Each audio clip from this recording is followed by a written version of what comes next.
Hello po mga kalingap, welcome back sa ating channel ng Videos Game Official.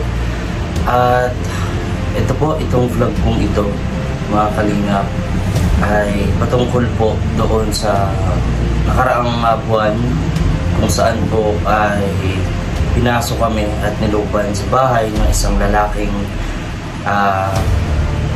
akala ng lahat ay may diferensya sa pag-iisip, ngunit hindi rin po at akala rin po ng mga manonood natin ay may matinding galit sa amin, kaya po nagawa yun at halos pumasok sa bahay at sirain ang gate at ang ilan pang mga katulad ng ilaw sa labas ng aming bahay, saan ay nagkamero ng matindi pong trauma yung aking pamilya. So this time sa vlog na to mga kalingap, share ko sa inyo, and gusto ko rin po na naghingi din ng advice, although meron naman po kami nakakausap ng attorney, pero bago po pumunta ng attorney ay gusto ko rin po na marinig ang mga advice po ninyo kung ano mga yung magandang gawin, kasi may mga viewers din po tayo na nanonood sa atin, public servant, abogado, soon to be abogado, or kung ano ba yung mga dapat gawin dito, kung may mga experience ba kayo na katulad nito, pwede nyo pong i-share dito sa vlog natin. Pwede kayong bigay ng advice kung ano yung pwede o maganda natin gawin sa kasong ito. Kaya hingin ko po ang inyong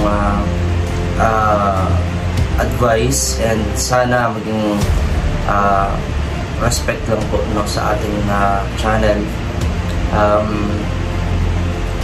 Ayun mga kalingap, I'm sure is nakapanood na po kayo ng vlog ngayon sa nangyari doon, kaya halos talagang hindi ako na rin nakakasama sa grupo. And laking salamat ko rin kasi nandiyan ang grupo para ibigin. Hindi man tayo makasama, nandiyan sila para unawain yun at suportahan tayo mapahanggang ngayon. And syempre papapanood ko pa rin po sa inyo, para sa mga hindi pa nakakapanood nung video na yon na in-upload ko sa Facebook at sa YouTube, papapanood ko po yun sa inyo. Bale, ang nag-like po sa una nun ay si Mrs. pero andun po ako, nasa likuran, And matagal ko na po itong gustong itanong sa inyo nung nasa Cavite pa ako. Ano ba yung gagawin? Kasi nasa kami nun, sa pabiyahe kami na pauwi na ng Daet nung nasa Davao po kami nila Dodong sa barko papunta ng Leyte, yun, ng Visayas, kasi nagbarko po kami. Nag-chat po si Mrs. na nung araw na yun nagbibiyahe kami ay may hearing. So hindi kami naka-attend ng hearing, sa unang hearing po, And ngayon biglaan na naman ulit, may hearing pala ng 10 AM kanina. Ay hindi rin po kami naka-attend dahil yun ay kahagising lang din po namin. At napag-usapan nga namin, sabi ko nga ay paano po ito, paano yung trabaho natin mapektuhan, lalo at ngayon lang na naman po ako ulit dito na nga po ako halos natutulog, pero umuwi rin po ako sa bahay pagka hapon, umaga, bisita po ako doon sa family ko po, And ito nga, dito na ako natutulog sa apartment, kasama ko sila Ruel, sila Kuya Regan, Kuya Alvis, si Justin. And hiningin ko rin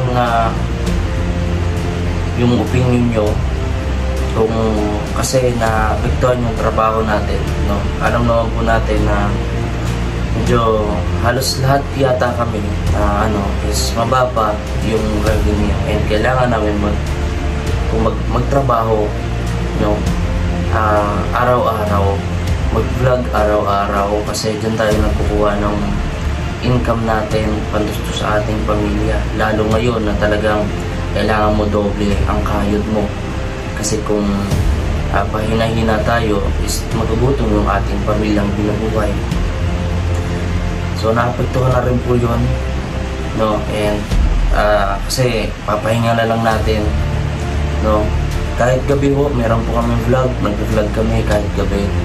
So konting-konti na lang rin yung oras ng aming tulog. Lalo na si Dodong, i-edit pa yan. Iba po yung, siyempre wala naman kaming editor. Kami yung nag-i-edit ng sarili namin na vlog, no? And hindi siya about oras, kundi talagang isang oras, kundi talagang minsan nagdadalawang oras ka pang edit kapag nagkamali. Kaya copyright yung music, i-edit ka na naman ulit, so magtatagal siya, magtatagal. So konti na lang talaga yung tulog namin. At isa pa, dahil na nun is lilipat nga po kami sa coming Saturday doon sa bago namin lilipatan ng aking pamilya. And ayun nga, syempre iniisip ko rin na nandyan na sa mga di po nakakaalam is pansamantala pong nakapiyansa yung lalaki na pumasok sa aming bahay. Nakapiyansa po siya pansamantala. Hindi ko alam kung sino nagpiyansa pero pinyansahan. At yun nga, natatakot nga yung mag-ina ko. Kaya ayun, dali-dali kapag may message sa akin, pupunta ako doon. So babalik ako dito ulit, tapos punta ako doon. Ganun lang po yung routine. Binabantay ako hanggang di pa kami nakakalipat. Kunting araw na lang naman po ay lilipat na kami. And ayun nga, napag-usapan namin yung misis na natin yung kaso. Kumbaga itigil na natin yung kaso. Kumbaga kasi lilipat na rin kami, no? And kung nakaka-apekto naman ito sa trabaho, no? Ayun. So kung meron lang sana, kasi nakikita ko po para sa akin lang po, may nakikita kasi ako na, di ba, yung marami rin po kasing binambala siya. Marami din yung lalaki yung nagpinulo pero hindi sila nagreklamo. At nung kami na yung nagkaso, salita sila ng salita, buka ng buka, o nanos pinagsalita, ay tama yan, yan so mo, ako nga rin, binambala nga kami yan, ganyan. Pero at the end, no, hindi sila tumulong sa amin sa kasong yun. Hindi rin sila nagsampa ng kaso, no? And sa tingin ko kasi hindi kami ang tamang tao para talagang papunong doon. Kasi unang-una, magkasala talaga, kailangan talagang managot ng lalaking yun. Pero kailangan po, priority ko kasi yung pamilya, trabaho ko din, at kung yung kaso na yun. So ako po, nagugulang po ako ngayon kung ano po yung gagawin ko, kaya po ako nag-vlog. And hinihingi yung opinion ninyo.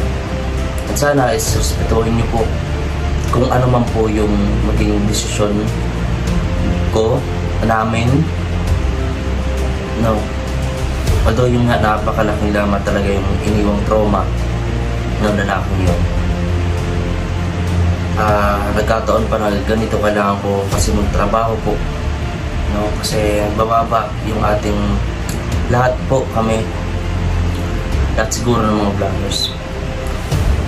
Bumababa yung revenue, bumababa yung views, bumababa ang subscribers, halos wala talaga. Kaya sa mga nanonood po sa atin, mga viewers po natin, maraming salamat po sa inyong pagsuporta sa amin, sa mga charity vloggers po, no? Yung Team Kalingap, Kuya Val, may Kalingap Rab, Ate Edna, Eluel of Malalag, Rachel Morales, at sa amin po lahat. Maraming salamat po sa inyong tiwala, sa mga nanay natin dyan, sa mga titas. Ayun, maraming salamat po sa inyong paggabay sa amin. Hindi ko pa po alam kasi pagkagising ko lang, pagkagising ko nagligo ako agad. Taon na nga po sila Rowan ngayon nag-ayuda, pero susunod po ako sa kanila kasi kakagising ko lang. And ayun, mga kalingap, papakita ko sa inyo yung video sa last upload ko nung nangyaring panggulo sa amin, no? Papakita ko po yung short video nun dito bago tayo magtapos sa vlog. And please do like and share po sa vlog na to. And ayun, maraming salamat din sa mga ating mga titas na marathoners po. Nagmamarathon talaga sila, hindi nag-skip ng ads. Maraming pong salamat sa inyo po lahat. God bless po sa ating lahat, mga kalingap. Ito po, at panoorin po natin ang vlog or kung saan nangyari yun nagpulo sa amin. Tara po, mga kalingap. Dito!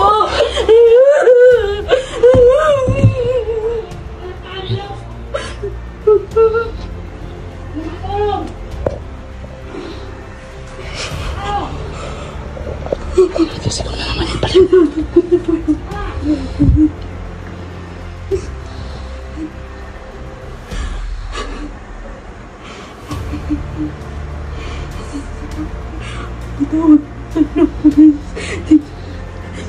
Sa barangay ng dito.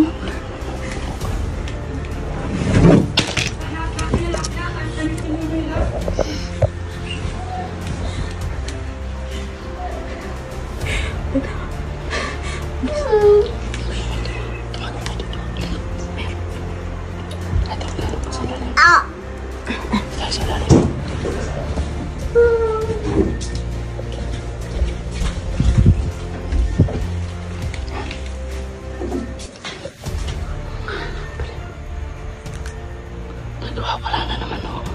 Sana ma-action na naman ito. Please lang po, ma-action na ito. Grabe, trauma ng mag-ina ko.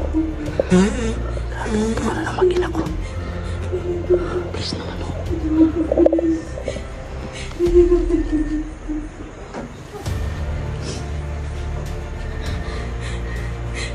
Tawag po ng pulis. Wala po. Pulis.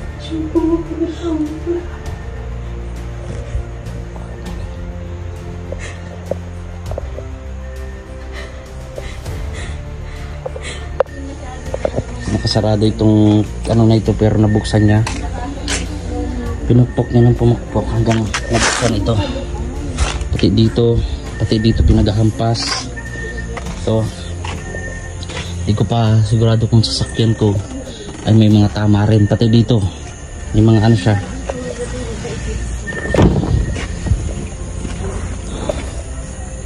Di ko pa alam kung alin pa yung damage dito sa sasakyan.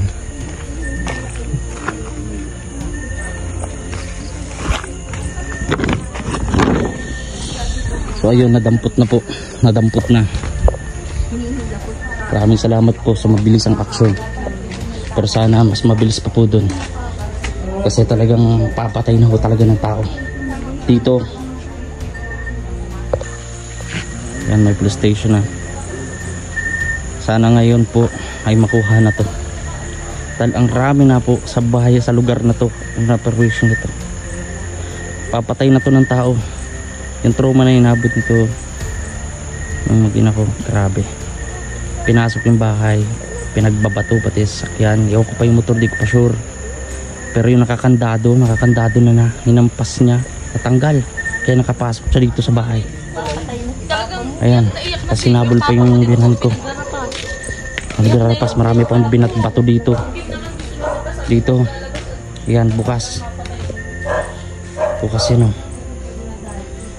So sana po matapos na ito, mahuli na ito ngayon din. Amok dito sa mga bahay dito, meron na siyang binasag dito na isang Marami mga kabayan meron po lahat pinasok dito. siya po talagang dapat hindi Ilaw, talagang may isip po siya kasi binabasag niya yung ilaw sa labas para hindi malaman o walang ebidensya kung mag-video man kami. Magaling. Sige po. Salamat po. Na nagdulot ng napakalaking trauma lalo sa mag-ina ko at sa mga napahamak pa nito. ayan, shoutout nga po pala kay Tita Net. Maraming salamat Tita Net. No, inalala niyo yung anak namin para panggatas at panggastos dito kahit paano. Maraming salamat Tita Net. Wala kaming tulog oh. Ayun. So update ko po kayo mga kalingap pag uwi namin ay kung ano pa yung mangyayari. Ayan.